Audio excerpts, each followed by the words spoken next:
दंडवत हो।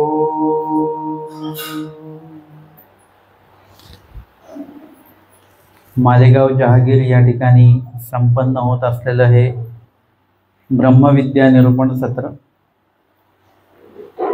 आजच्या सत्रामध्ये आपण 247 पासून तर ज्या स्मृती आहेत त्या श्रवण करणार आहोत। माहिम भट्टदास्या होड घाली म्हणणे। माहिम भट्ट यांच्या दास्य संबंधित आचार्य भटोबास म्हणतात की मी होड घालीन, म्हणजे त्यांच्या दास्याविषयी मी कुणाशीही पैज लावू शकतो। एकू दिसू भटोबासी म्हणितले। एक दिवशी भट्टोबासादी सर्वजण बसलेले असताना काही सेवादास्याचा विषय निघालेला असेल किंवा माहिम भट्टांचा काही विषय निघालेला असेल, त्यावेळी आचार्य भट्टोबास म्हणतात, माहिम भट्टा ते श्री प्रभू दास्या वेगळे जो दाखवी। म्हणजे माहिम भट्टांना श्री प्रभू जे आहेत त्या श्री प्रभूंच्या सेवे वेगळं, दास्या वेगळं जो मला दाखवेल की ते रिकामे बसलेले आहेत, तर मी तयासी महावाक्य वाखानेन। म्हणजे दोन्ही गोष्टी ज्या आहेत, दोन्ही गोष्टी महत्त्वाच्या आहेत। महावाक्य वाखाणणे हे सुद्धा महत्त्वाचं आहे आणि श्री प्रभूंचं दास्य हे देखील महत्त्वाचं आहे। परंतु श्री प्रभूंचं दास्य देखील कुणालाही घडत नाही। विशेषतः परत ही दुसरी विशेषता आहे। पहिली विशेषता बघितली की दोन्ही गोष्टी महत्त्वाच्याच आहेत, आणि दुसरी विशेषता अशी आहे की आमचे स्वामी सांगतात की तेथ समळा जीवा अधिकार नाही। म्हणजे श्री प्रभूंचं दास्य एवढं काही सोपं नाही आहे की जाऊन कोणी करेल ते, असं नाही। किंवा सेवेच्या बाबतीमध्ये जरी बघितलं आपण की सेवा म्हणजे काय, जाऊन पंक्तीमध्ये वाढायचं आहे, पाणी द्यायचं आहे, बसायला टाकायचं आहे, ही सेवा आहे, नेहमीचीच सेवा आहे। परंतु ती सेवा पण कुणालाही घडत नाही। खूप लोक येतात एखाद्या सोहळ्यासाठी, पण सगळ्यांना सेवा घडते असं नाही, सगळ्यांना सेवा मिळते असं सुद्धा नाही। काही लोकांना मिळते, काही लोकांना अपेक्षा असून सेवा मिळत नाही, काही लोकांना सेवा दिसते, काहींना दिसतच नाही, असं पण असतं बरं का। बाकी सेवा करणारा जो व्यक्ती तो कुठलीही सेवा, त्याला काहीच सेवा नसेल तर तो काहीतरी रस्त्यातले दगडच बाजूला करेल, झाडूनच काढेल, जी सेवा कोणाला दिसत नाही त्याला ती सेवा दिसते। काही लोकांना सेवा घडते, काही लोकांना घडतच नाही। म्हणजे सेवा दोघंही करतात, त्यापैकी काही लोकांना सेवा घडते कारण की ते आवडीपूर्वक ती सेवा करत असतात, त्या सेवेचं महत्त्व जाणून ती सेवा करत असतात, आणि काही लोक करायचं म्हणून करत असतात, लोकांना दिसावं म्हणून करत असतात। तर सारंग पंडित होते, अभय होत्या, अभयांचं एकदा स्वामींनी भोजन स्वीकार केल्याचा उल्लेख आहे, अजूनही केला असेल पण एकदाचा उल्लेख महत्त्वाचा आहे। आणि ते भोजन त्यांनी स्वामींनी स्वीकारलं देखील, आणि अभयांना ते भोजनाचा जो काही गोमटा आहे ते गोमटं त्यांना घडलं देखील। पण सारंग पंडितांनी 60 वेळा स्वामींना उपहार केलेला आहे, आरोगणा दिलेली आहे। 60 वेळा आमच्या स्वामींनी त्यांच्या भोजनाची आरोगणा केलेली आहे, परंतु त्यांना भोजन देऊन सुद्धा त्यांना त्याचं गोमटं मात्र घडलं नाही। क्रिया केली आहे पण गोमटं नाही घडलं। म्हणजे यातल्या यात आपण कितीतरी गोष्टी बघितलेल्या आहेत। तसं सेवा दास्य जे आहे, एकदा तर स्वामींना अपेक्षित होतं की कोणीतरी जावं स्वामींच्या श्रीप्रभूंच्या सेवेला।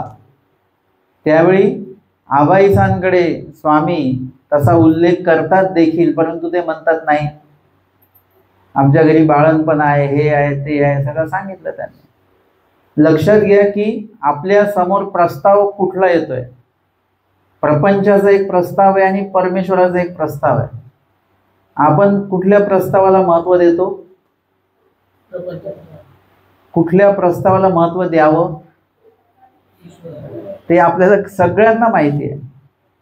स्वामींनी सांगितलं, ओखटे गोमटे जाणे परी जाणोनीची करी. आपल्याला सगळ्यांनाच माहिती, सगळं माहिती आहे, परंतु जेव्हा निर्णयाची वेळ येते त्यावेळेला आपण प्रापंचिक प्रस्तावाला थोडं जास्त कल देतो, त्याला जास्त महत्त्व देतो आणि तिकडचाच निर्णय घेऊन टाकतो. परमेश्वराच्या संबंधित जे काही प्रस्ताव आहे त्याला आपण महत्त्व देतो, पण त्याचं अनुपालन करत नाही. मी कुठेतरी वाचलेलं होतं की चांगल्या गोष्टीचे चाहते सगळे असतात, अनुयायी मात्र कमी असतात. सगळ्यांना वाटतं असं झालं पाहिजे, स्मरण केलंच पाहिजे, हे सगळ्यांना वाटतं. असं जगात कोणी माणूस नाहीये किंवा म्हणजे मानवपंथी नाहीये की ज्याला वाटतं की स्मरण झालंच नाही पाहिजे. वाटतं सगळ्यांना, पण अनुयायी मात्र त्याचे कमी आहेत, म्हणजे ते विधी करणारी व्यक्ती मात्र कमी आहे. वचन पाठांतर झाले पाहिजे सगळ्यांनाच वाटतं, पण वचन पाठांतर करणारे अनुयायी मात्र कमी आहेत. म्हणून इथे चांगल्या गोष्टीचा जो प्रस्ताव आहे, भट्टोबासांकडे पण तो प्रस्ताव आला. जेव्हा ते आई आणि सर्व परिवारासोबत ते गावाकडे निघालेले आहेत, स्वामींचं अवस्थान खडकुलीला आहे आणि त्यांच्या मनामध्ये दोन प्रस्ताव आले. कुणी आणले नाही, आले आपोआप. आणि आल्यानंतर एकीकडे प्रपंच आहे, एकीकडे परमार्थ आहे. ह्याच्यातलं निवडायचं काय आहे? मुलं लहान आहेत, पत्नी आहे, ती एक जबाबदारी आहे, आईची जबाबदारी आहे आणि सगळी जबाबदारी भट्टोबासांवरच आहे. घरी कोणी नाही दुसरं पुरुष माणूस. आणि मग अशा वेळेला दोन्ही प्रस्ताव जे आहेत ते दोन्ही महत्त्वाचेच प्रस्ताव आहेत त्यांच्यासाठी, त्यांच्या दृष्टीने. ज्ञानाच्या दृष्टीने काय महत्त्वाचं आहे तो प्रस्ताव भट्टोबासांनी स्वीकारला. आणि स्वाभाविकपणे जर का दोन्ही प्रस्ताव बघितले तर दोन्ही महत्त्वाचेच आहेत, दोन्ही जबाबदाऱ्या भट्टोबासांकडेच आहेत. परंतु ज्ञानाच्या दृष्टीने बघितल्यानंतर काय प्रस्ताव महत्त्वाचा आहे? जसं आपण जेवताना पाणी पित असतो ना, पाणी पिणं महत्त्वाचंच आहे, परंतु ते जेवताना पिणं आरोग्य दृष्टीने थोडंसं चुकीचं आहे, आहार दृष्टीने ते थोडं चुकीचं आहे. म्हणजे तरी सुद्धा आपल्याला कशाला महत्त्व देता आलं पाहिजे? जे योग्य आहे त्याला महत्त्व देता आलं पाहिजे. जे आपल्याला आवडतं त्याला महत्त्व द्यायचं नाही. जे योग्य आहे ते आपल्याला आवडलं पाहिजे आणि जे आपल्याला आवडलं आणि जे योग्य आहे त्याला महत्त्व दिलं पाहिजे. आणि म्हणून भट्टोबासांकडे दोन्ही जबाबदाऱ्या महत्त्वाच्याच आहेत, परंतु त्यांनी ज्ञान दृष्टीने बघितल्यानंतर त्यांना परमेश्वर पैकीची जी जबाबदारी ती जास्त महत्त्वाची वाटली की त्यामध्ये आपण प्रवेश करूया, त्या जबाबदारीला आपण स्वीकारूया. जबाबदारी म्हणजे पंथाची जबाबदारी नाही आहे, ही वैयक्तिक स्वतःची जबाबदारी आहे. आणि मग भट्टोबासांनी त्या प्रस्तावाला महत्त्व दिलं आणि परमेश्वराचा जो प्रस्ताव आहे त्या परमेश्वराच्या प्रस्तावाला भट्टोबासांनी स्वीकारलेला आहे. परंतु आबाईसांच्या समोर जेव्हा दोन प्रस्ताव आले तेव्हा त्यांनी प्रपंचाचा प्रस्ताव स्वीकारलेला आहे, परमेश्वराचा नाही. आता इथे दोन अवतार आहेत, परमेश्वर एक आहेत पण मात्र अवतार दोन आहेत. एक आमचे श्री चक्रधर स्वामी आहेत आणि एकीकडे आमचे श्री प्रभू महाराज आहेत. एक अवतार दुसऱ्या अवतारांची सेवा विहित करत आहेत. असं पण नाही की कोणतरी माणूस सांगतंय आपल्याला, असं पण असतं बरं का. सेवा आपल्याला कोण सांगतंय यावर ती सेवा करायची की नाही करायची हे आपण ठरवत असतो. कोणी जर का नवीन उपदेशी बनत असेल तर आपण कालचा माणूस आलेला मला काम सांगतो, म्हणजे त्यावेळेला आपण ती महत्त्वाची सेवा करत नाही. कधी कधी असं असतं की आता ही लहान लहान मुलं असतात, यांना काही गोष्टी कळतात, ते आपल्याला सांगतात ते असं चुकीचं आहे बरं का, परंतु आपण म्हणतो तू आता तुला काय माहिती आहे, आम्ही किती वर्षापासून पंथात आहोत. म्हणजे महत्त्व आपण विधीला देत नाही, महत्त्व आपण त्या व्यक्तीला देतो. कोण व्यक्ती सांगताय तेच जर का दुसऱ्या कुठल्या तरी व्यक्तीने सांगितलं, आपल्या सिनियर त्यांनी चुकीचं जरी सांगितलं तरी आपण ते स्वीकारत असतो. आणि म्हणून आपल्याला तो प्रस्ताव म्हणजे एक तर आपल्या समोर काय आहे ते ईश्वरोक्त आहे, विधियुक्त आहे की जीवोक्त आहे, म्हणजे जीवाने निर्माण केलेलं आहे, हे सगळं पहिले आधी पडताळणी आपल्याला करता आली पाहिजे. जेव्हा भाजी घ्यायला जातात ना, कोथिंबीर दोन्ही प्रकारच्या असतात, तर ती नेमकी तीच कोथिंबीर घेता आली पाहिजे. कोथिंबीर घेताना सामान्य व्यक्तीला कळणारच नाही कुठली कोथिंबीर घ्यायची आहे. मग ते कळायला पाहिजे की कशाचा सुगंध येतोय, काय बिना सुगंधाचा आहे, ते बरोबर निवडता आलं पाहिजे. तुम्ही प्रपंचामध्ये असताना जसं कपडे निवडता, दागिने निवडता, भांडी पण निवडता, सगळ्या गोष्टी निवडून घेत असतात, तसं आपल्याला विधी करत असताना देखील कुठला विधी महत्वाचा या वेळेला, त्या विधीला त्यावेळेला आपल्याला महत्व देताच आलं पाहिजे. बाकीच्या गोष्टी तर आपल्या चालूच आहे, त्या कधी संपणार नाहीयेत. आपल्या जन्मण्यापासून तर आपल्या मरेपर्यंत त्या गोष्टी चालूच राहतात. आणि म्हणून आबाईसांनी काय केलेलं आहे की प्रपंचाला महत्व दिलं, श्री प्रभूंची सेवा टाकली. विषय चालू आहे की एक अवतार दुसऱ्या अवतारांची सेवा देत आहेत, म्हणजे हे अवतार सुद्धा आपल्याला महत्व देत आहेत.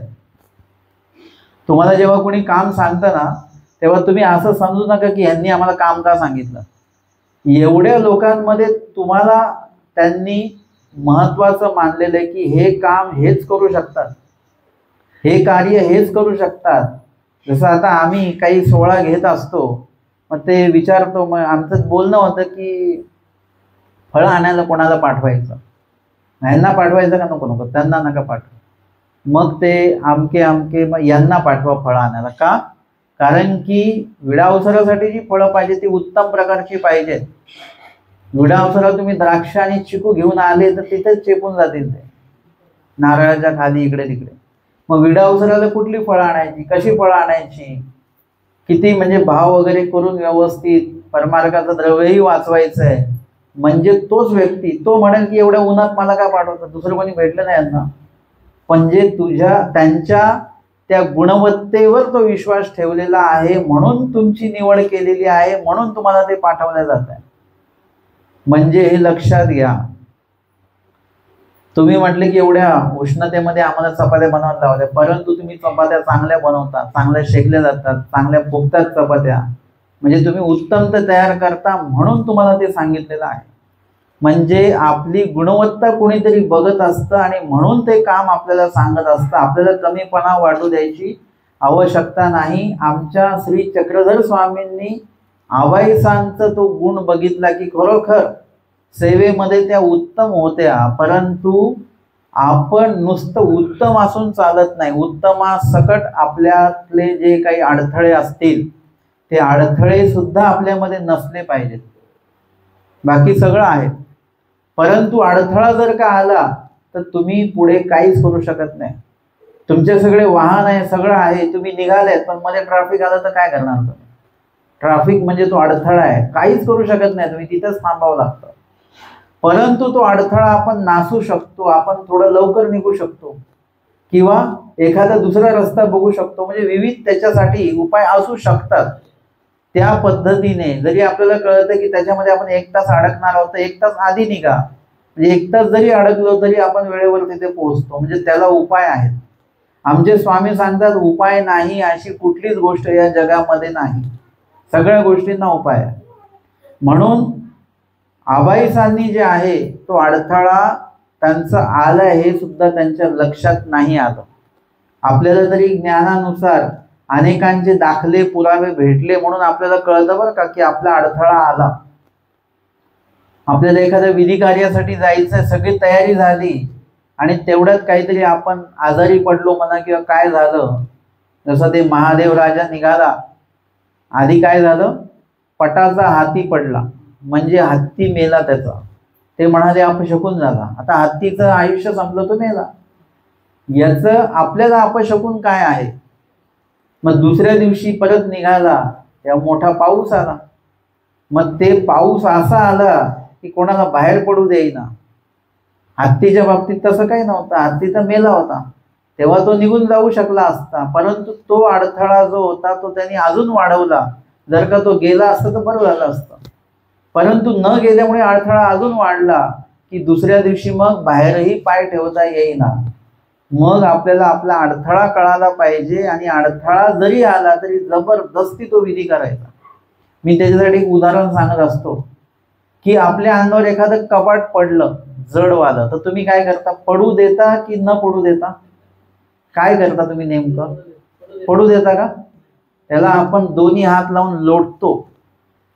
आता त्याचं वजन जेवढं असेल तेवढी ताकद तुम्ही लावता. प्लॅस्टिकचं असेल एकदम तर हलकंच तुम्ही तिथे हे करू शकता, पण वजनी जेवढं वजनी असेल तेवढी ताकद तुम्ही लावता आणि त्या कपाटाला पलीकडे लोटण्याचा प्रयत्न करता आणि ते कपाट पलीकडे जातं. अडथळे असेच असतात.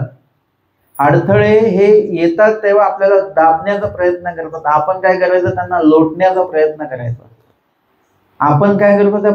त्या अडथळ्यांमध्ये दबून जातो. आता ते जसं शुगरवाला माणूस असतो, त्याला दोनदा कोणी जर का आग्रह केला, घ्या काय होत नाही, तो खाऊन घेतो आणि त्यालाही खायची इच्छा असते आणि तो दबून जातो त्या आग्रहामध्ये. परंतु असं दबायचं नसतं. अडथळ्यांना आपल्याला दाबू द्यायचं नसतं, अडथळ्यांना लोटून पलीकडे टाकून द्यायचं असतं. ते आमच्या आबाईसांना तेव्हा लक्षात नाही आलं, म्हणून ज्ञान असावं का? आबाईसांना ज्ञान नव्हतं अशातला भाग नाही. परंतु कधी कधी आपल्याला आपल्या ज्ञानाच्या आचरणापेक्षा अडथळ्याचा जो काही भाग आहे तो मोठा असतो. त्यावेळी ते कार्य, ज्ञानाचं कार्य तिथे आपल्याला उजृंभित होत नाही, ज्ञान असून सुद्धा. तसं आबाईसांचं झालं. परंतु आपल्याला एक बाजू बघावी लागेल की आबाईसांना आमच्या देवाने निवडलं देखील, आणि ते सुद्धा श्री प्रभूंच्या सेवेसाठी. आमचे स्वामी सांगतात तेच समळा जीवा अधिकार नाही, म्हणजे त्या ठिकाणी अनधिकारी जो जीव आहे, ज्याची योग्यताच नाही, असा जीव श्री प्रभूंच्या सेवेत राहू शकत नाही. राहण्याचा त्याला म्हणजे श्री प्रभूच त्याला ठेवणार नाहीत, अशा प्रकारचं श्री प्रभूंचं अवतार कार्य आहे की त्यांची ती खावणी आहे. म्हणून त्या ठिकाणी आबाईसांची निवड आमच्या देवाने केली. मग नंतरच्या काळात असं झालं की ते भाग तर संपला. नंतरच्या काळात आबाईसांना काही गोष्टी कळायला, लक्षात आल्या. जे मळीनत्व होतं ते निघून गेलं, अडथळा निघून गेला आणि श्रीप्रभूंची सेवा उपस्थित आहे.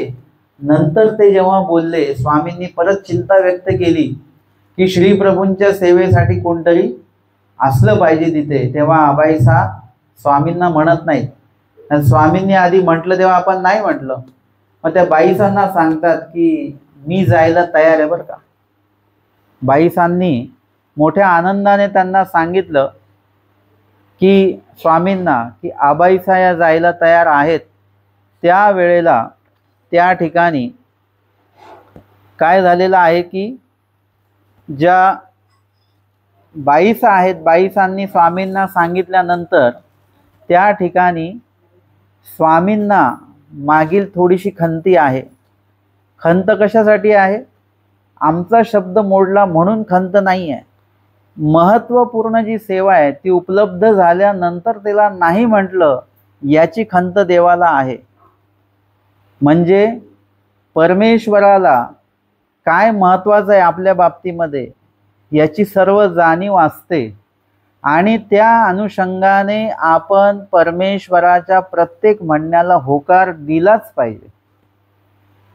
म्हणजे देव आपल्या बाबतीत जेही म्हणतात त्याच्याविषयी तुम्हाला कुठलाही शंका, संदेह मनात असणं आवश्यक नाही.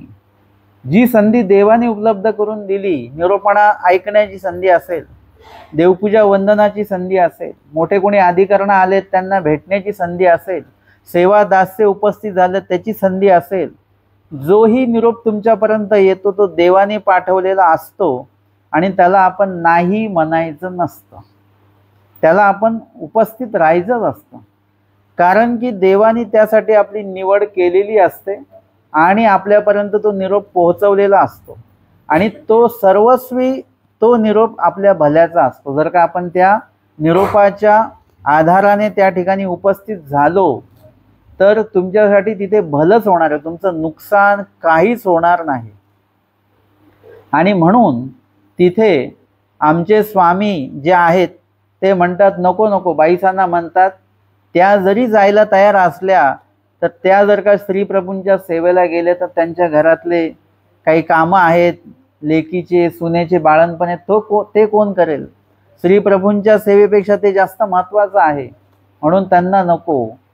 असं म्हटल्यानंतर आबाईसांना जास्त दुःख झालं की बरोबर त्यांच्या चूक लक्षात आली की ही जर का जी काही जाण्याची जी काही जबाबदारी आहे ती तेव्हाच मी स्वीकारली असती तर ती सेवा आधीपासूनच मला प्राप्त झाली असती आणि स्वामी जे आहेत ते उदास झाले नसते. देवाचा शब्द मी भंग केला, शब्द मोडला, म्हणजे इत्यादी प्रकारे देवाला खंती येईल असं कार्य मी केलं.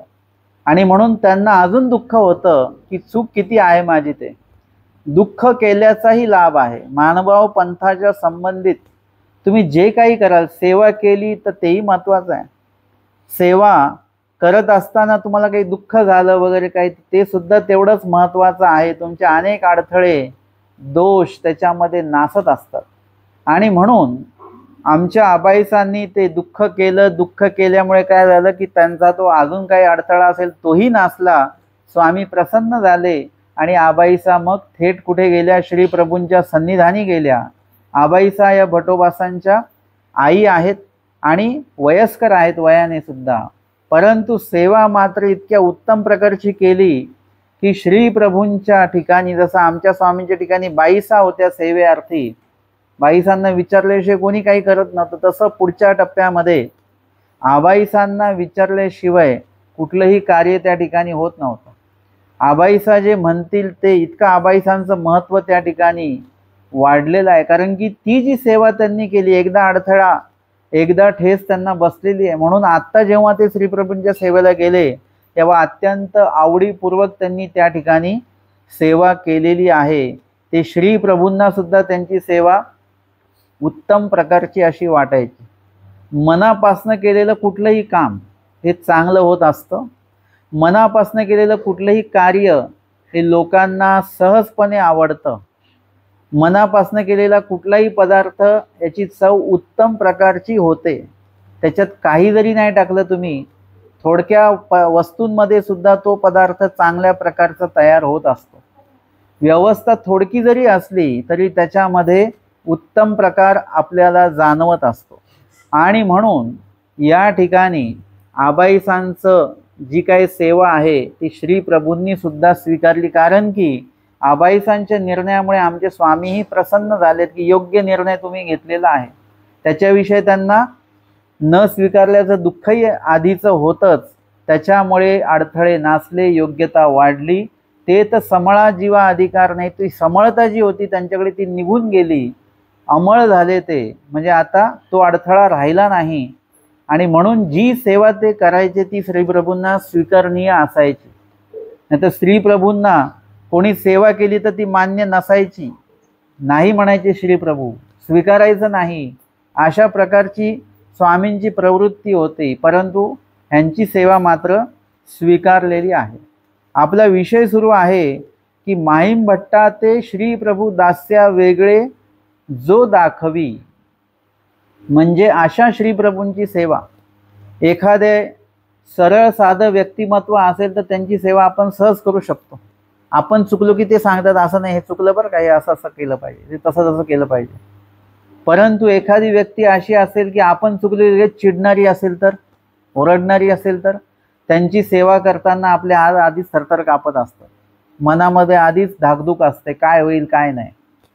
श्रीप्रभूंचं सुद्धा दोन्ही बाजू आम्हाला बघायला मिळतात. श्रीप्रभू म्हणजे राऊळ माय राऊळ बाप. त्यांच्याविषयी पूर्ण रिद्धपूर प्रांतामध्ये त्यांच्याविषयी त्यांना माता आणि पिता असं म्हणायचे. माता म्हणजे मायाळू पण आहे आणि पिता म्हणजे पालन पोषण करणारे आहेत. म्हणजे एखाद्याचं रक्षण पण कोणी करावं तर श्रीप्रभूंनी करावं, आणि एखाद्याला जीव सुद्धा लावावा, त्याचं भलं सुद्धा करावं तर श्रीप्रभूंनीच करावं. अशी त्या काळची एक पूर्ण श्रीप्रभूंची प्रसिद्धी, वास्तविकता त्या परिसरामध्ये होती. आणि जर का कोणी चुकलं मग त्याला काही बोलायला किंवा त्याला मारायला सुद्धा श्रीप्रभू मागे पुढे बघत नव्हते. जसं ते दामूर्ताचं सांगितलं, त्याच्या डोक्यातच नारळ फेकला श्रीप्रभूंनी. म्हणजे अशी सुद्धा प्रवृत्ती, असं आमच्या स्वामींनी कधी केलं नाही. परंतु श्रीप्रभूंच्या या कृत्यामागे, या लीळेमागे सुद्धा त्या जीवाचं भलंच आहे, नुकसान नाही. श्रीप्रभूंनी कुणाचंही नुकसान केलं नाही. एवढंच काय, परमेश्वर अवतार व्यक्त किंवा अव्यक्त हे कुणाचंही नुकसान करत नाहीत. हे पहिले लक्षात घ्या. परमेश्वराचं वैशिष्ट्य की परमेश्वराचा संपर्क जिथे आला, परमेश्वराच्या संपर्कात जेही गेले त्यांचं नुकसान होत नसतं. तुम्ही आम्ही म्हणतो कसं काय नुकसान झालं, आम्ही तर पंक्तीचा प्रसाद खाल्ला, मग आम्हाला ॲसिडिटी का झाली, अपचन का झालं. तो प्रसाद तुम्ही अति प्रमाणामध्ये खाल्ला ना. पंक्तीला जे प्रसादाला जे काही पदार्थ होते ते कसे किती खायचे असतात, प्रमाणात खायचे असतात. आपण भरपेट खाल्ल्यानंतर काय होणार, तिथे देव पण काही करू शकत नाही. तुम्हाला जे व्हायचं ते अपचन वगैरे ते होणारच आहे. म्हणून जिथे तिथे देवाला निमित्त ठरवू नका. हे चुका आपण करतो, त्याचा त्रास आपल्याला होत असतो. म्हणून श्री प्रभूंच्या बाबतीमध्ये काही लोकांना वाटायचं की हे नुकसान करतात, परंतु वास्तविकता त्यांना जेव्हा श्री प्रभूंचा अनुभव आला तेव्हा त्यांना लक्षात आलं की अरे याच्यामध्ये तर आपला लाभच झाला, नुकसान काही झालेलं नाही. मग त्यांना श्री प्रभूंचं महत्त्व कळायचं. एकदा एक जण रुद्धपूरमध्ये येत आहे आणि येत असताना त्याची शिदोरी वगैरे आहे सोबत, आणि मग त्यांनी मनात म्हटलं की आपण जर का गावात गेलो, श्री प्रभू भेटले तर काय करतील, कुठून आले असतील कुणाच्या घरून वगैरे, ते हात स्पर्श या शिदोरीला करतील, आपली शिदोरी विटाळेल, मग ती खाता येणार नाही. मग आता काय करायचं, गावाच्या बाहेरच आपण शिदोरी खाऊन घ्यायची. आणि म्हणून त्यांनी ती शिदोरी एका झाडाला अडकवली आणि ते हातपाय धुण्यासाठी पाण्याच्या दिशेकडे गेले. तिथून हातपाय धुवून येत आहेत तर बघतात तर श्री प्रभू तिथे आले, शिदोरी सोडली आणि स्वामींची आरोगणा सुरू आहे. तेव्हा तो व्यक्ती म्हणतो की बघा, मी तर म्हटलं की श्री प्रभूंच्या नजरे आड आपण शिदोरी खाऊन घेऊया, परंतु रुद्धपूर प्रांत आहे हे, श्री प्रभूंच्या दृष्टी वेगळं एकही जागा अशी नाही आहे जिथे श्री प्रभू नाही आहेत. जिथे उलट नाही म्हटलं तिथे श्री प्रभू उपस्थित होतात. म्हणजे त्या त्या जीवांच्या ठिकाणी ते सगळे कणवेचे जीव आहेत. मायेने त्या सर्व जीवांचं संपादकत्व त्या ठिकाणी केलेलं आहे. म्हणून ते कणवेचे जीव आहेत की त्यांना वाटतं श्री प्रभूंनी येऊ नये आमच्या घरी, तर श्री प्रभू आवर्जून त्यांच्या घरी जातात. आम्हाला तर किती दिवसाचं वाटतं की देवाने आमच्या घरी यावं, आमच्या घरी देव येतच नाही. येतात का? कधी दिसले का तुम्हाला देव? कधी जाणवले का? येतात देव आपल्याकडे, पण आपल्याला त्यांची जाणीव झाली पाहिजे. तुम्ही स्मरण करता तेव्हा देव तुमच्याकडे येतात. तुमच्या घरी जेव्हा निरूपण होतं, तुम्ही जेव्हा लीळा वाचता, तुम्ही देवाला आठवता, तेव्हा तेव्हा देव तुमच्या घरी येत असतात. पण ते आपल्याला जाणवले पाहिजेत, त्यांचा अनुभव आला पाहिजे, तर ते महत्त्वाचं आहे. आणि म्हणून इथे माहीमभट्ट जे आहेत ते माहीमभट्ट आमच्या स्वामींकडनं त्यांना बोध झालेला आहे डोमेग्रामला, आणि अनुसरणाबद्दल त्यांनी भरपूर श्रवण केलं आणि नंतर त्यांच्या लक्षात आलं की लवकरात लवकर अनुसरावं, 1 वर्षामध्ये अनुसरण घ्यावं असं त्यांची निश्चिती झाली. मग त्यांनी म्हटलं 1 वर्षात जर का आपलं काही बरं वाईट झालं तर 6 महिन्यात अनुसरण घेऊया आपण, निम्म झालं. पण 6 महिन्यात जर का काही झालं तर 3 महिन्यात घेऊया. मग 3 महिन्याचं 1 महिन्यावर आलं की 1 महिन्यात अनुसरण घेऊया आपण. 1 महिन्याचं 15 दिवसावर आलं, 15 दिवसाचं आजवर आलं आणि आजचं आत्तावर आलं. म्हणजे आज अनुसरण घेऊया, नाही आज पण नाही घ्यायचं, आत्ता घ्यायचं आहे. आणि जसे आलेले होते अवकाशाला, स्वभावाला, तिथूनच रुद्धपूरच्या दिशेने चालायला लागलेले आहेत. घरी गेले नाहीत, मध्यभागी उभे आहेत. एकीकडे रुद्धपूर आहे, एकीकडे घर आहे. लीळाचरित्रातले 2 व्यक्ती आपल्याला बघायला मिळतात. दोघांचाही प्रवास झालेला आहे. एकाचा बरोबर झाला, एकाचा चुकीचा झाला. द्विज गोरक्षांच्या लीळेमध्ये त्यांना प्रचिती आली हे कृष्ण महाराज आहेत. म्हणजे जेव्हापासून आलेले आहेत, माझ्या गाईचं दूध दुभतं वाढलेलं आहे, बाकीचं जे काही तूप वगैरे याच्यामध्ये सर्वामध्ये वाढ झालेली आहे, आणि हे तर काहीच खाऊ पिऊ घालत नाही, म्हणजे हे कृष्ण महाराज आहेत. हे लक्षात आलं. झाडावर चढून सगळं तो बघत होता, झाडावरून उतरला खाली आणि सगळ्यात पहिले जाऊन स्वामींचे श्रीचरण धरावे, वंदन करावं, शरण जावं. हे न करता तो कुठे गेला? तो म्हटला की आधी पत्नीला सांगू. म्हणजे पत्नीला महत्त्व द्या, पण एवढंही नका देऊ, देवापेक्षा जास्त महत्त्व नको. आधी महत्त्व देवाला द्या. पतीला महत्त्व द्या, पण देवापेक्षा जास्त नको. पतीला परमेश्वर माना, पण परमेश्वराला नित्यपती आधी माना. परमेश्वर तर मृत्यपती आहे, पतीचा आहे तर मृत्यपती आहे, परंतु परमेश्वर नित्यपती आहे, म्हणून त्यांना जास्त महत्त्व दिलं गेलं पाहिजे. म्हणजे जे काही तुम्हाला सांगायचं आहे, पत्नीला सांगायचं असेल तर पत्नीने पतीच्या आधी परमेश्वराला सांगावं, पतीला सांगायचं असेल तर पत्नीच्या आधी त्यांनी परमेश्वराला तो प्रस्ताव आधी मांडला पाहिजे. जे तुमच्या मनात आहे, संकट असेल, काही शंका असतील, काही समस्या असतील, तर त्या सर्वात आधी कुणापुढे मांडायच्या असतील तर देवापुढे ते मांडा.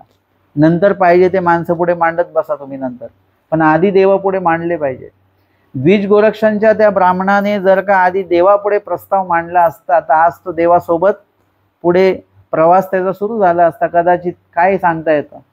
परंतु त्यांनी तो अडथळा जोडलेला असल्यामुळे पत्नीकडे धावत गेला आणि सांगितलं असं असं आहे, तू पूजनाची तयारी कर, देव येतील, त्यांचं पूजन करू, आपण श्रीचरण धरू, एक पाय तू धर, एक पाय मी धरेन. परंतु आपल्या हे लक्षात आलं पाहिजे, देव काहीसे न पूजावा भजावा न लगे. आमच्या स्वामींना पूजन स्वीकारायचं असतं तर आले असते त्यांच्या घरी. आमच्या देवाला कुठलंही पूजन वगैरे काही स्वीकारायचं नाही. देवाला अपेक्षित आहे की जीवाने मला शरण यावं. ते शरण येण्याची त्यांनी क्रिया केली पाहिजे. तो पूजन विधीमध्ये अडकल्यामुळे देव बाहेरे वायरे निघून गेलेले आहे. म्हणजे या ठिकाणी आपल्याला ह्यांचा प्रस्ताव चुकला हे लक्षात आलं. आता दुसरा प्रस्ताव आहे भट्टोबासांचा आहे. भट्टोबासांकडे 2 प्रस्ताव आले, त्यातला त्यांनी परमेश्वराचा प्रस्ताव मान्य केलेला आहे, स्वीकारलेला आहे. तिसरा प्रस्ताव माहीमभट्टांचा आपल्याला बघायला मिळतो लीळाचरित्रामध्ये. त्यामध्ये सुद्धा माहीमभट्टांकडे 2 प्रस्ताव आहेत. आता जिथे उभं आहे तिथून एक तर आपण डावीकडे गेलो तर घर आहे आणि उजवीकडे गेलो तर रिद्धपूर आहे. असं लीळाचरित्रात डावीकडे उजवीकडे नाही आहे बरं का. हे आपण सांगतो, जे आपण चुकीचं निवडतो त्याला डावं म्हणावं आणि जे योग्य निवडतो त्याला उजवं म्हणावं. मग कुठे जायचं आहे आता, आणि निर्णय झाला की आजच जायचं आहे. त्यामध्ये सुद्धा अजून कपात केली आणि म्हणाले आज नाही जायचं, आत्ताच जायचं आहे. कुठे जायचं आहे? रिद्धपूरच्या दिशेने जायचं आहे. मग घरी निरोप सांगायचा का? काही कपडे वगैरे काही घ्यायचे का? काही साहित्य घ्यायचं का? शिदोरी घ्यायची का? काहीच नाही. जिथे उभे आहेत तिथून रिद्धपूरचा प्रवास सुरू झालेला आहे. किती महत्त्वाचा निर्णय. आपल्याला ऐकायला काही महत्त्वाचं वाटत नसेल, परंतु तुम्ही जाऊन बघा बरं की तुम्ही बाजारात आलेला आहे, तिथूनच तुम्ही स्थानाला निघून गेलात घरी न कळवता. असं होणारच नाही. तुम्ही एक फोन तरी घरी करता की मी तिकडे चाललोय स्थानाकडे, किंवा इकडे चाललोय, तिकडे चाललोय, कळवतोच आपण. मग या ठिकाणी त्यांनी रिद्धपूरला जाण्याचा प्रस्ताव स्वीकारला. रिद्धपूरला गेले. श्रीप्रभू त्यांची वाट बघत आहेत की माह्या नावे ब्राह्मण येईल, तो गुळ आणणार आहे, तो गुळ गोड आहे, म्हणून माहीमभट्टांची वाट बघतायत. म्हणजे माहीमभट्ट किती महत्त्वाचे आहेत. जे तर समळा जीवा अधिकार नाही त्या ठिकाणी माहीमभट्टाची वाट श्रीप्रभू स्वतः बघत आहेत. आपलं उलट सुरू आहे. आपण देवाची वाट बघत आहोत की देव येतील. आपलं कसं आहे, आरामात काम आहे की देव येतील आपल्याकडे, निळभट्टांकडे आले तसं, म्हणून आपण देवाची वाट बघत आहोत. पण याच्यात वेळ घालवू नका. माहीमभट्टांनी उलट केलेलं आहे, म्हणजे सुलटच केलेलं आहे की त्यांनी देवाची वाट नाही बघितली की देव येतील. ते म्हणाले आपणच देवाकडे जाऊ. आत्ता देव त्यांची वाट बघतायत. लक्षात घ्या, एकीकडे 2 टोकं आहेत. एकीकडे आपण देवाची वाट बघतो ते येतील, तिकडे देव वाट बघतात की ते येतील. तसं कधी कधी असं होतं की आपण कोणातरी फोन करतो, तो फोन कट होतो, परत ते करतात तिकडून, तो परत फोन कट होतो. मग दोघंही एकाच वेळेला फोन करतात तेव्हा दोघांची फोन लागत नाही. मग ते म्हणतात जाऊ दे, ते करत असतील, तो म्हणतो ते करत असतील, दोघंही फोन करत नाहीत. ते तसंच राहतं. मग तशा पद्धतीने इकडे आपण वाट बघतो देव येतील, तिकडे देव आपली निडळावर श्रीकर ठेवून आपली वाट बघतायत की हा येईल. कोणीही यायला तयार नाही. आता परमेश्वर तिकडून कधी येतील? जेव्हा तुम्ही एक पाऊल इथून पुढे टाकाल तेव्हा तिकडून परमेश्वर एक पाऊल पुढे टाकतील. तुम्ही जेवढं पावलं पुढे जाल तेवढे पावलं परमेश्वर पुढे येतील. आपण निळभट्ट भांडारेकर नाही की सगळे पावलं परमेश्वरच चालत येणार, एवढे आपण भाग्यवान नाही. आपल्याला 1 पाऊल, 2 पाऊल, 4 पाऊल पुढे टाकावं लागेल. कदाचित आपण 100 पावलं पुढे टाकू तेव्हा देव 1 पाऊल टाकतील, असंही होऊ शकतं. आमच्या आऊसांनी जेव्हा एक पाऊल पुढे टाकलेलं आहे की आज स्वामींच्या भेटीला जायचं आहे, तेव्हा आमचे स्वामी सुद्धा इकडे तयारी करतात. आज नायकाशी सामोरे जायचं आहे, त्यांच्या स्वागतासाठी जायचं आहे. त्यांनी तिकडे तयारी केली, लगेच स्वामींनी इकडे तयारी केली. ते तिकडून निघाले, आमचे स्वामी इकडून निघालेले आहेत. म्हणजे अशा पद्धतीने ही देवाणघेवाण झाली पाहिजे. नुसतंच घेवाण नाही चालणार, आपल्याला देवाण सुद्धा करावी लागेल, देवाला काहीतरी द्यावं लागेल. आणि माहीम भट्ट यांनी काय केली, देवाण केली. म्हणजे स्वतःचा देह, स्वतःचा जन्म, स्वतःचा वेळ हा देवाला अर्पण करण्यासाठी म्हणून ते निघाले. आणि त्यावेळी सोबतच गुळ सुद्धा अन्नदानाच्या रूपामध्ये त्यांनी नेलेला. म्हणजे स्वतःकडचं सर्वच त्यांनी काय केलेलं आहे, निरालंबी झाले गेले, देव वाट बघतायत. आणि देवाने गेल्या गेल्या स्वामी प्रसन्न झालेले आहेत. त्यांचा गुळ स्वामींनी स्वीकारला. आबाईचा आल्या, त्यांनी तो गुळ आतमध्ये नेऊन ठेवला आणि त्यांनी स्वतःची ओळख सांगितली, मी कोण आहे, काय आहे. आणि नंतर इथे चुलीची राख वगैरे, केर कचरा वगैरे मठातनं बाहेर टाकायची जी सेवा आहे ती मला द्या. म्हणजे एकेकाळी अहंकाराचा कचरा बाळगत असलेले माहीम भट्ट आमच्या स्वामींच्या संपर्कात आले. स्वामींनी सगळा तो कचरा त्यांचा काढून टाकला.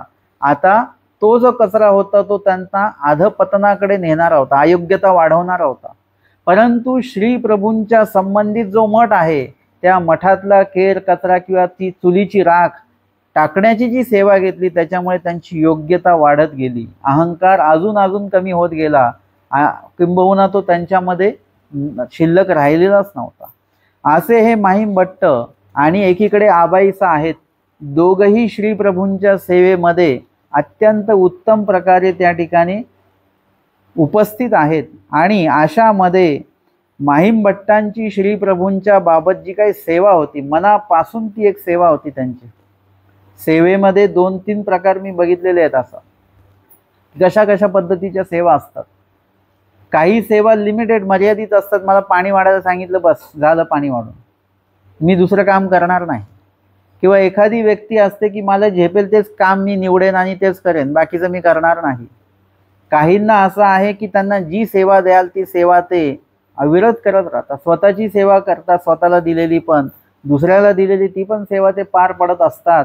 अशा प्रकारे मनापासून सेवा करणं त्या व्यक्तीकडे तुमचं लक्ष असतं. कुठल्याही सोहळ्यामध्ये तुम्ही बघा, तुम्हाला 1-2 लोक असे नजरेस पडतात की तुमच्या ते नेहमी लक्षात राहतात की काय सेवा करत होते ते. तसं माहीम भट्टांचा जी काही सेवेचा भाव आहे, नुसतीच सेवा नाही, सेवा करतानाचा तो भाव पण असला पाहिजे. तो भाव सुद्धा त्यांच्या चेहऱ्यावर होता. ती धावपळ सुद्धा त्यांची ती बरोबर भट्टोबासांच्या लक्षात आली, लक्षात येत होती. आणि म्हणून ते म्हणतात की माहीम भट्टांना श्रीप्रभू दास्य वेगळे जो दाखवी. म्हणजे माहीम भट्ट काहीही जरी करत असतील तर ती श्रीप्रभूंची सेवाच असते.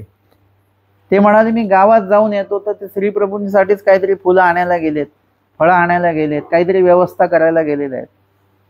ते कुठून तरी आलेले आहेत आणि बसलेले आहेत, तर ते सुद्धा श्रीप्रभूंची काहीतरी सेवा करूनच आलेले आहेत आणि बसलेले आहेत. म्हणजे त्या व्यतिरिक्त माहीम भट्टांचं कुठलंही स्वतःचं हालचाल नव्हती. कुठला जर का त्यांनी सोहनहाटामध्ये सराफाचं दुकान टाकलेलं होतं ते सुद्धा श्रीप्रभूंसाठीच. त्यातनं जे काही उत्पन्न यायचं ते सर्व श्रीप्रभूंच्या सेवेअर्थी ते अर्पण करायचे. म्हणजे त्यांच्या प्रत्येक गोष्टी आहेत, प्रत्येक विचार त्यांचा, प्रत्येक पाहणं, उठणं, बसणं, बोलणं, जी काय हालचाल असेल ती श्रीप्रभूंच्या सेवे वेगळी ती सेवा नसायची. यथा आमच्या स्वामींच्या सन्निधानी बाईसा होत्या. स्वामी म्हणतात की म्हातारी म्हणजे तमाचा मोठाळा पर एकची निकेची येणे विन. म्हणजे आमच्याशिवाय कुठलीच सेवा नाही, आमच्या आज्ञे वेगळ्या बाईसा नाहीत. बाईसांचं कुठलंही कार्य तुम्ही बघा ते आमच्या स्वामींच्या सेवेअर्थीच असायचं.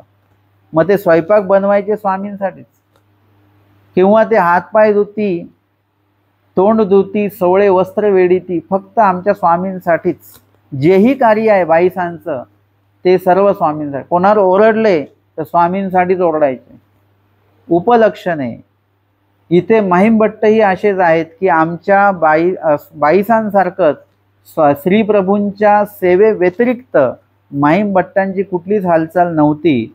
आणि म्हणून ते म्हणतात भट्टोबास की श्रीप्रभूंच्या दास्या वेगळे जो दाखवी त्यासी मी महावाक्य वाखानीन. आपला विषय सुरू होता की श्रीप्रभूंचं दास्य पण महत्त्वाचं आहे आणि महावाक्य सुद्धा महत्त्वाचं आहे. परंतु श्रीप्रभूंचं दास्य कुणीही जावं त्याला घडावं असं नाही. तसं महावाक्य सुद्धा कुणालाही ऐकायला मिळावं आणि कुणालाही समजावं आणि कुणालाही सांगावं असं महावाक्य पण नाही. दोन्ही गोष्टी उपलब्ध आहेत, पण दोन्ही गोष्टी सहजासहजी उपलब्ध नाहीत. म्हणजे आता इथे कुणी माहीम भट्टांना सेवे वेगळंही दाखवू शकत नाही आणि कुणालाही महावाक्य ऐकण्याची संधी सुद्धा भट्टोबासांकडनं प्राप्त होणार नाही. दोन्ही गोष्टी दुर्लभ आहेत. एरवी म्हणजे भट्टोबास एखाद्यांना महावाक्य सांगतील त्याच्या योग्यतेनुसार, त्याच्या अर्थतेनुसार, परंतु या पैजेनुसार माहीम भट्टांना कोणीही श्रीप्रभू दासांवेळे बघूच शकत नाहीच. आणि त्याच्यामुळे त्या बदल्यात त्यांना महावाक्य ऐकायला मिळेल असं सुद्धा नाही. हे स्मृती श्री प्रभू गोसावी असता रिद्धपुरी जाणावी, ही जी स्मृती आहे, ही स्मृती म्हणजे स्मृतीस्थळातल्या जेवढ्या काही स्मृत्या आहेत या सगळ्या श्री प्रभूजी बीजे केल्यानंतरच्या आहेत. म्हणजे जोपर्यंत आमचे स्वामी आहेत तोपर्यंतचं जे आहे ते लीळा चरित्र त्याला म्हटलं जातं. श्रीप्रभू जोपर्यंत आहेत, श्रीप्रभूंच्या सन्निधानी ज्या काही लीळा झालेल्या आहेत त्याला श्रीप्रभू चरित्र किंवा श्री गोविंद प्रभू चरित्र नावाचा एक वेगळा ग्रंथ आहे. श्री लीळा चरित्र नावाचा ग्रंथ आहे, श्री प्रभू चरित्र नावाचा ग्रंथ आहे. आणि श्री प्रभूजी विजय केल्यानंतर जो ग्रंथ तयार झाला किंवा ज्या घटना घडल्या त्या घटना ज्या ग्रंथात नमूद आहेत त्याला स्मृतीस्थळ नावाचा ग्रंथ म्हणतात. स्मृतीस्थळामध्ये आमच्या श्रीप्रभूंचा किंवा स्वामींचं सन्निधान, प्रत्यक्ष श्रीमूर्तीचं सन्निधान दिसणार नाही.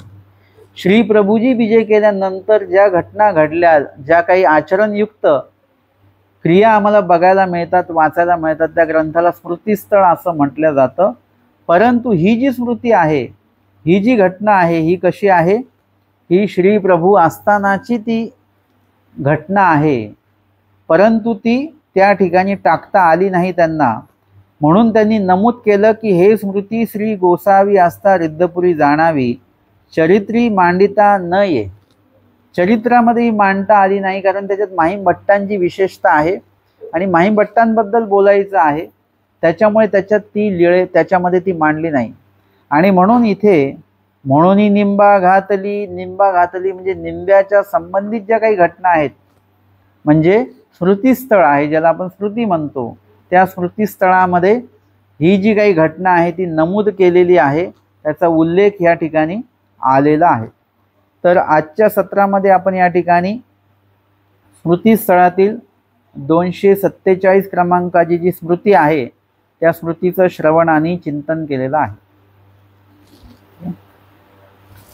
दंडवत हो.